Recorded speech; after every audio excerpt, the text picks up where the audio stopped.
دوران نماز تقریباً 14 قسم کی ریاکاریاں ہم کو آ سکتی ہیں۔ اچھا، اس میں کچھ ریاکاریاں ایسی ہیں جو آپ کی نماز کو بھی باطل کریں گی، گناہ بھی ملے گا، نماز بھی باطل ہوگی۔ کچھ ریاکاریاں ایسی ہیں جس میں آپ گناہگار تو ہوں گی لیکن نماز باطل نہیں ہوگی۔ کچھ ریاکاریاں ایسی ہیں یا اس کی اقسام کہ جو کراہیت رکھتی ہیں، نماز بھی باطل نہیں ہوگی۔ کچھ ریاکاریاں ایسی ہیں جو نماز میں کرنی واجب ہو سکتی ہیں، اور کچھ ریاکاریاں ایسی ہیں جو کرنا بہتر یا مستحب ہو سکتا ہے۔ اب آ جائیے، اگرچہ ان کو پھر ریاکاری تو نہیں کہا جائے گا، 14 تقریباً مقامات ایسے ہیں۔ سب سے پہلا مقام ہے جس میں آپ کی نماز بھی باطل ہوگی اور گناہگار بھی آپ ہو جائیں گے، جب پوری نماز کا داعی ریا ہو۔ داعی کہتے ہیں موٹیویٹر، جو کوئی بھی آپ کے اندر جو تحریک پیدا کرتا ہے نماز، یعنی پوری آپ کو نماز پڑھنا ہی نہیں تھی، آپ فلاں شخص کیونکہ آپ کے گھر میں آ گیا، اب اس کو آپ دکھانے کے لیے نماز پڑھ رہے ہیں۔ پوری کی پوری نماز ریاکاری پر مشتمل ہو، دکھاوا ہو۔ آپ کو نماز پڑھنا نہیں ہے لیکن لوگوں کے سامنے آپ فوٹو کھنچوانے کے لیے کسی بھی جگہ، عام طور پر جو اعلیٰ عہدیداران ہوتے ہیں وہ مسجد یا کسی جگہ جو ہے وہ مقبرے پر پہنچ جاتے ہیں تصویریں کھنچوانے کے لیے، یعنی ان کے ویسے کوئی نماز کا خیال نہیں، لیکن ذرا فوٹو ووٹو کھنچ جائے، لوگوں کو پتہ چل جائے کہ بھئی ہاں ہم بھی کچھ مذہبیات رکھتے ہیں۔ یا کوئی مثلا مجبوری ایسی میں پھنس گئے کسی جگہ، ہمارا نماز پڑھنے کا ارادہ نہیں تھا، جب سبھی لوگ آ گئے ہم بھی حلے میں ہمیں بھی پڑھنی پڑ گئی، یا بڑی بے عزتی ہو جائے گی اگر ہم نے اس وقت نماز نہیں پڑھی۔ یعنی نماز کا داعی اور محرک جو ہے وہ پوری کی پوری ریاکاری پر۔ اچھا، یہ بات ایک آپ کی خدمت میں اور عرض کر دی جائے کہ ریاکاری اگر واقعتاً آپ کی نماز میں آ جائے، وسوسہ نہیں، ریاکاری، وہ خود انسان اپنی نیت کو بہتر سمجھ سکتا ہے، ابھی آگے چل کے تفصیل سے واضح ہو جائے گا۔ ایک سیکنڈ کو بھی اگر ریاکاری دوران نماز آ جائے، آپ کی نماز باطل ہے، ایک سیکنڈ کے لیے۔ تو پہلی چیز ہوئی، پوری کی پوری نماز ریاکاری پر مشتمل۔ دوسری کنڈیشن ہو سکتی ہے جب ریاکاری قصد قربت کے ساتھ ہو، یعنی ہمیں نماز تو پڑھنا ہی ہے، نماز ہم نہیں چھوڑیں گے، ہم پکے نمازی ہیں، لیکن ہم نے سوچا کہ چلو یہ فلاں صاحب یا صاحبہ آ گئے، ان کو دکھانے کے لیے بھی پڑھ دی جائے۔ وہ اگر نہیں بھی آتا تب بھی ہم نماز پڑھتے، لیکن ان کو دکھانے کی بھی نیت آ گئی، یعنی ریاکاری قصد قربت کے ساتھ مل گئی آ کر۔ پوری کی پوری نماز، دیکھیے پہلے والی قسم میں تو ہم کو نماز پڑھنا نہیں تھی، ہم نے کسی خاص مقصد وجہ سے ہم نے وہ نماز پڑھی، اللہ کے حکم کے لیے نہیں پڑھی ہے، بلکہ کسی کو دکھانے کے لیے مجبوراً پھنس گئے یا کوئی اور وجہ تھی، پڑھنی پڑ گئی، اس میں نماز باطل ہے۔ یہ والی جو ریاکاری ہے جو کہ قصد قربت کے ساتھ مل جاتی ہے آ کر، یعنی حکم خدا کی بجاوری کی نیت، ہمیں نماز پڑھنا ہی ہے لیکن اس کے ساتھ ہم نے سوچا کہ چلو یہ بھی کام بھی کر دیا جائے۔ جیسے اس کی بہت اچھی مثال عام طور پہ ہوتی ہے کہ ہمیں بقرعید میں قربانی کرنا ہی ہے، لیکن کیوں نہ ہم اپنے بیل کی تصویریں وغیرہ کھنچوا کے سب کو جو ہے وہ اخبارات کے اندر ڈسپلے کریں۔ دیکھیے یہ کیا ہے، ریاکاری قصد قربت کے ساتھ۔ ٹھیک ہے، ہم حکم خدا کی بجاوری میں کر رہے تھے، لیکن ہم نے سوچا جب اتنا مہنگا لاکھوں روپے کا بیل لے ہی لیا ہے تو کیوں نہ اخبار نویسوں کو بھی بلا لیا جائے اور یہ کام بھی اس کے ساتھ ہو جائے۔ تو اگر کوئی ایسی، اول تو یہ خیر یہ نہیں ہوگا کہ یہ بیل جو ہے اس لحاظ سے حرام ہو جائے گا اس کا کھانا، یہ البتہ ثواب نہیں ملے گا اس قربانی کا، لیکن نماز میں اگر ایسا ہو گیا تو نماز بھی باطل ہے، توبہ بھی کرنی ہے اور اس نماز کو دوبارہ پڑھنا ہے۔ یہ دو اقسام بنی۔ تیسری چیز ہے ریاکاری نماز کے واجب جز میں آ جائے۔ پوری نماز ریاکاری پر مشتمل نہیں تھی لیکن ریاکاری نماز کے کسی واجب جز میں آ جائے۔ مثلا آپ سورہ الحمد پڑھ رہی تھیں، یا آپ نے سورہ الحمد کے بعد کوئی دوسرا سورہ پڑھنا تھا چھوٹا، لیکن کوئی صاحب یا صاحبہ آ کر بیٹھ گئی، وہیں آپ نماز پڑھ رہی ہیں، فوراً آپ نے نا ایک لمبا سا سورہ شروع کر دیا پڑھنا، سورہ واقعہ پڑھنا شروع کر دیا، مثلا یاد تھا، ایک تو یہ بھی ہو جائے گا، اور ان کو سورہ واقعہ بھی زبانی یاد ہے، اتنی بڑی بڑی مقدس خاتون، تو باقاعدہ یہ ریاکاری، اب قرات کرنا دوسرے سورے کی نماز میں واجب کام تھا، لیکن ریاکاری نماز کے واجب جز میں آ گئی، نماز باطل ہے، آپ کی نماز بھی باطل ہے، دوبارہ پڑھنا ہے اور اس کی توبہ کرنی ہے۔ اچھا، اس لحاظ سے اس کے بعد اگلی قسم بنتی ہے ریاکاری نماز کے مستحب جز میں ہو، ریاکاری نماز کے مستحب جز میں ہو۔ مثلا نماز میں مستحب چیز بہت ساری ہیں، جیسے ہم مثال لے لیتے ہیں قنوت کی۔ قنوت ہمیں نماز پڑھنا ہی تھی اور اس میں قنوت بھی پڑھنا تھا، لیکن کچھ لوگ آ کے بیٹھ گئے. اب ہم نے ایک بڑا سا قنوت مثلا دعائے ابو حمزہ صومالی شروع کر دی قنوت میں، یا کوئی بھی قنوت، کوئی ایسے قنوت جو بالکل ذرا زیادہ معروف نہیں ہے، تاکہ ہمارا ایک اہمیت کا ایک احساس ہو. یعنی ہماری نیت یہ آ گئی کہ اب ہم یہ جو قنوت پڑھ رہے ہیں تو ذرا اچھا ہے، ذرا ان کے اوپر بھی ذرا کچھ روک پڑ جائے. بہت سی نیتیں اس قسم کی آ جاتی ہیں. اور البتہ اس کے اندر علماء نے کچھ تفصیلی مباحث میں گئے ہیں قنوت کے اندر، لیکن بہرحال نتیجہ سب کا تقریباً یہی ہے کہ نماز غلط ہو جائے گی. اگلی قسم بنتی ہے ریاکاری نماز میں نہ ہو، نماز کی جگہ میں ہو. نماز میں کوئی ریاکاری نہیں، ریاکاری ہمیں آ رہی ہے نماز کی جگہ میں. مثلا مسجد میں جا کر نماز پڑھنا، نماز میں ہم ریاکاری نہیں کر رہے. مسجد میں اس میں ہے کہ یہ دیکھیے فلاں شخص ہر نماز ماشاءاللہ مسجد میں جا کر پڑھتا ہے، فلاں شخص ہر نماز جو ہے نماز جماعت سے جا کر پڑھتا ہے، یا فلاں شخص جو ہے صف اول کا نمازی، اب ہم صف اول کے اندر جا کر نماز پڑھ رہے ہیں. لیکن نیت میں کہیں نہ کہیں 1% بھی اگر یہ بات شامل ہو گئی کہ جس میں ریاکاری نماز کی جگہ میں آ جائے، اس میں بھی علماء کہتے ہیں کہ اس کی نماز غلط ہو جائے گی. ریاکاری اگر نماز کی جگہ میں. اس کے بعد ہے ریاکاری نماز میں نہ ہو، ریاکاری نماز کے وقت میں آ جائے. وقت میں بھئی فلاں شخص ہر نماز اپنی ماشاءاللہ اول وقت میں پڑھتا. بہت ساری خواتین کو آپ نے دیکھا ہے کہ جو ویسے آپ نماز فجر میں اول وقت میں نہیں پڑھتی، اپنے گھر میں ہوتی ہیں اول وقت میں نہیں پڑھتی، لیکن اگر مجلس عزا میں تھوڑی سی دیر ہو جائے اور نماز مغرب کا اول وقت آ جائے، فوراً بیچ نماز میں اٹھ کے کھڑی ہو جاتی ہیں. حالانکہ ان کو نہیں پتا جہالت کی وجہ سے کہ وقت فضیلت کتنا دور تک چلتا ہے. وقت فضیلت میں بھی جتنا اول پڑھی جائے گی ثواب البتہ زیادہ ہے، لیکن بہرحال اس موقع پر جبکہ مصائب کا اختتام ہو رہا اور آپ ایک دم سے بیچ میں کھڑے ہو جائیں، اور صرف اس وجہ سے تاکہ لوگ دیکھیں بھائی دیکھیں نماز کی کتنی پابند. تو ریاکاری جو ہے وہ نماز کے وقت میں آ جائے کہ یہ ہر نماز اپنی اول وقت میں پڑھتا ہے یا پڑھتی ہے، یہ بھی غلط ہو جائے گا، گناہ بھی ہے اور نماز بھی اس کی باطل ہو جائے گی. اس کے بعد ہے ریاکاری نماز کی کیفیت میں آ جائے. بہت خشوع و خضوع کے ساتھ کندھوں کو جھکا کر یا رکوع کر رہے ہیں تو بہت دیر، سجدہ کر رہے ہیں بہت دیر، تاکہ لوگوں پر آپ کا ایک اثر قائم ہو جائے کہ بھئی ماشاءاللہ بہت خشوع و خضوع کے ساتھ نماز پڑھتی. خشوع و خضوع کا نماز کی کیفیات میں ریاکاری کا اظہار کرنا، اس سے بھی نماز غلط ہو جائے گی. یا مثلا سجدہ گاہ کو رگڑ رگڑ کے اس کو صاف کر رہے ہیں لوگوں کو دکھانے کے لیے، نہیں یہ تو خیر ابھی اس کے الگ اس میں آئے گا، یہ مقدمات نماز میں. خیر تو نماز کی کیفیت میں ہو جائے، جیسے رکوع میں، سجدہ میں، کسی بھی اس طرح سے کہ نماز کی کیفیت میں ریاکاری. اس کے بعد ایک چیز اور آتی ہے جس سے نماز باطل تو نہیں ہوتی لیکن گناہگار انسان ہو جاتا ہے. ریاکاری نماز کے مقدمات میں. مثلا نماز سے پہلے ہمیں کپڑے پاک کرنا تھے، مثلا کوئی شخص اپنے کپڑوں کو پاک کرنے کی علماء نے مثال لکھی ہے، بڑے اچھے استری آپ نے کیے ہیں، اپنے پاؤں کو مثلا پاک کر رہے ہیں، سجدہ کو جیسے بھی مثال میں دے رہا تھا رگڑ رگڑ کے صاف کر رہے ہیں، تو وہ ریاکاری کے جذبے سے کر رہے ہیں. تو یہ حکم تکلیفی اس میں ہوگا، حکم وضعی نہیں ہوگا، یعنی اس میں گناہگار تو ہوں گے لیکن نماز باطل نہیں. اچھا اسی طریقے سے ریاکاری اگر نماز کے بعد ہو، ریاکاری نماز کے بعد ہو، ہم نے نماز پڑھی، نماز پڑھنے کے بعد مڑ کر دیکھا تو بہت سارے لوگ ہمارے پیچھے ہمیں دیکھ رہے تھے. اب فوراً ہمیں دماغ میں خیال آیا ہم نے تو بڑی خشوع و خضوع سے یہ نماز پڑھی، ان پہ بڑا روب پڑ گیا ہوگا میری نماز کا. کیا کہ وہ پوری نماز میں کوئی ریاکاری نہیں تھی، نماز کو ختم کرنے کے بعد ریاکاری آئی. یہ گناہ تو ہے لیکن یہ مبطل نماز نہیں، کیونکہ ریاکاری نماز کو ختم کرنے کے بعد آئی.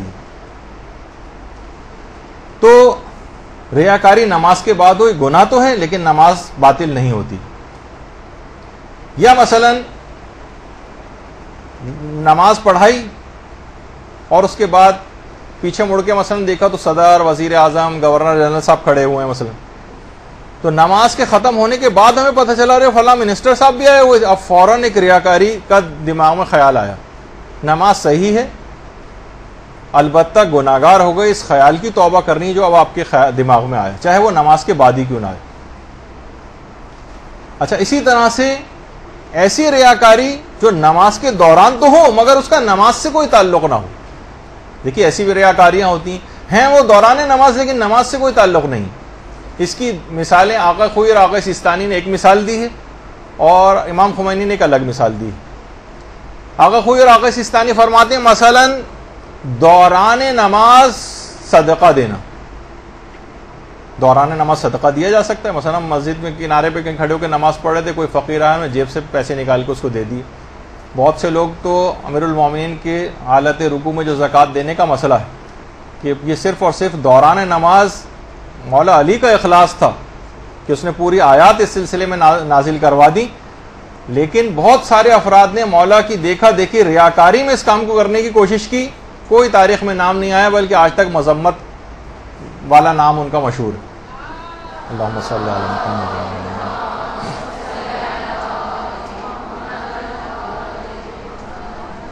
تو دوران نماز اگر کوئی صدقہ دے رہا ہے تو دیکھا جائے تو صدقے کا نماز سے کیا تعلق ہے, لیکن دیا آپ نے دوران نماز ہے تو یہ گناہ تو ہے, لیکن اس کا نماز آپ کی باطل نہیں ہوگی.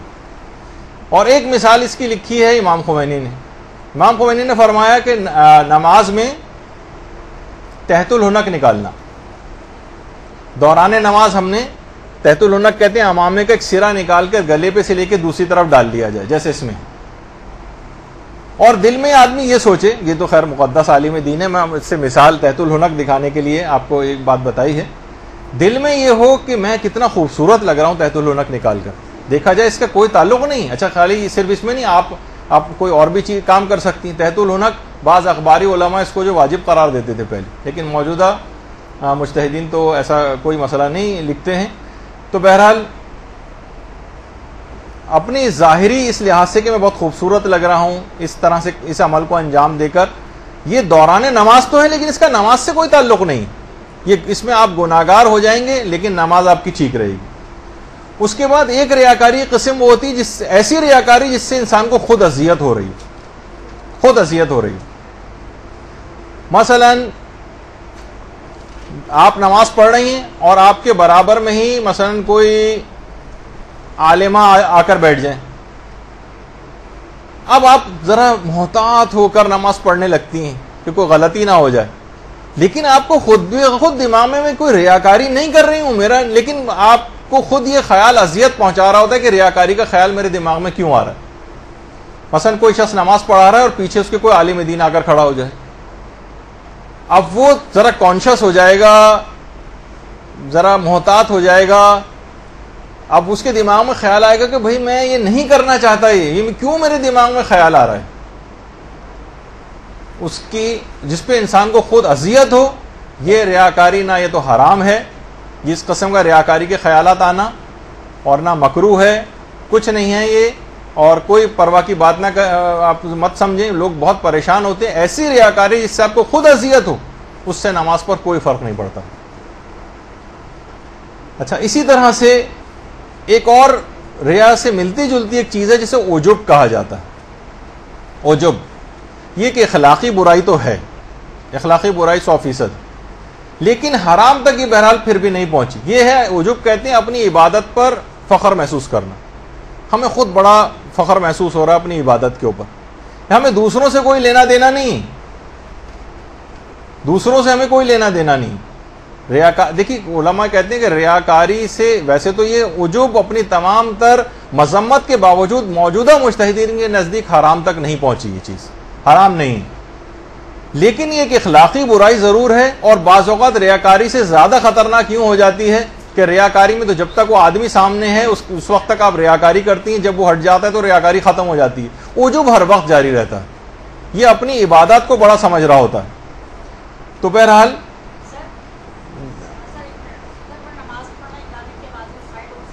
نہیں, گانے سے کوئی فرق نہیں پڑتا, وہ تو کل اس میں ریاکاری کا کوئی مسئلہ ہی نہیں ہے, وہ تو ہاں نماز جاری رکھی. اچھا, عجب میں اپنے آپ کو بڑا سمجھتا ہے, وہ دوسروں سے اس کا کوئی تعلق نہیں ہوتا.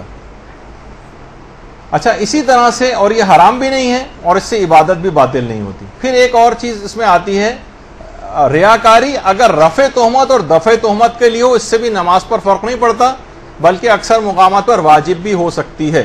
رفع تہمت یہ ہوتی ہے کہ ہم پر ایک تہمت لگ گئی ہے اور اسے ہٹا رہے ہیں. مثلا کسی پر تہمت لگ گئی کہ کنجوس بہت ہے, اب یہ لوگوں کے سامنے صدقہ و خیرات کرے اپنے اوپر سے تہمت ہٹانے کے لیے.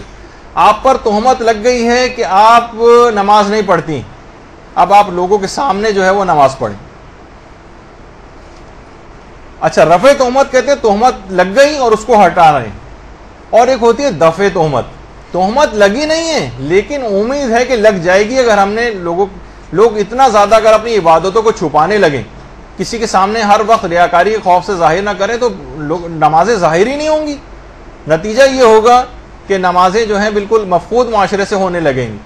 جب یہ واجبات کو کہا جاتا ہے کہ دکھا کر کریں، مستحبات جو ہے وہ چھپا کر کریں تاکہ آپ کی قصد قربت بھی محفوظ رہے. اور واجبات میں یہ ہوتا ہے کہ تاکہ احکام اسلامی کا نفاذ معاشرے کے اوپر نظر آئے. تہمت لگ جائے گی جب بھی کہا جاتا ہے، کچھ علماء اس سے بھی استدلال کرتے ہیں کہ ہم پر ایک تہمت لگی تھی جس کے نتیجے میں ایم اے جناح روڈ پر جلوس کے دوران روک کر نماز پڑھنا اسی تہمت کو رفع کرنے کے لیے تھا.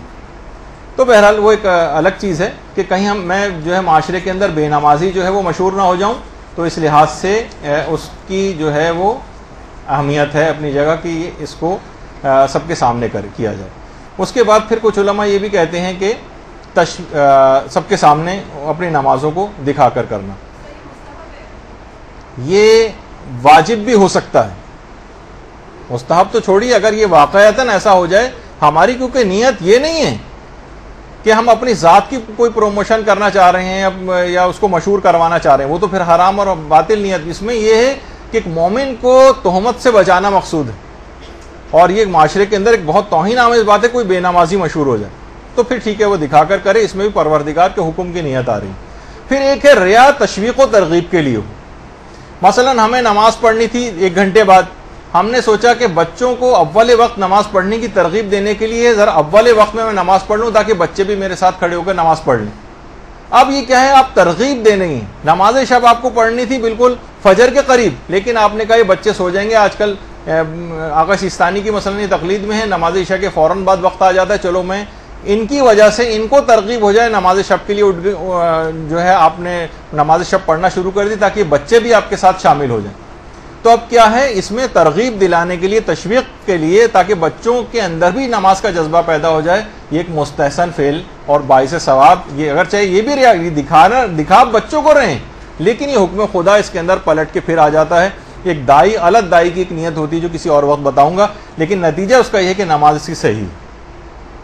اور اس کے بعد ایک مسئلہ کی وضاحت اور کر دی جائے، بس یہ آخری 1 یا 2 مسئلے اور رہ گئے ہیں کہ ریاکاری خواہ آپ کے نماز کے شروع میں ہو، چاہے درمیان میں ہو، چاہے سب سے آخر میں ہو، آپ کی نماز باطل ہو جائے گی. اگر وہ واقعتاً ریا ہے، وسوسہ نہیں کہ خود اذیت ہو رہی ہے ہمیں خود خیال پسند نہیں آ رہا کہ کیوں ہمارے دماغ میں آ رہا ہو، تو آپ نے سن لیا کہ وہ ریاکاری نہیں یا اس کا کوئی اثر مرتب نہیں ہو رہا، اور 1 سیکنڈ کے لیے بھی آ جائے تو نماز باطل ہو جاتی. اچھا، ریاکاری میں ایک مسئلہ خطرناک اور بھی ہے کہ ریاکاری سے جو نماز کے باطل ہونے کا مسئلہ ہے، چاہے ہم ریاکاری پیدا ہوئی اگلے ہی سیکنڈ میں ہم نے توبہ کر لی، ریاکاری پیدا ہوئی اگلے ہی سیکنڈ میں توبہ کر لی اور اس کے بعد پھر نماز کنٹینیو کی، جی نہیں، آپ کی نماز باطل ہو چکی ہے، نماز کو دوبارہ شروع سے پڑھنا پڑے گا.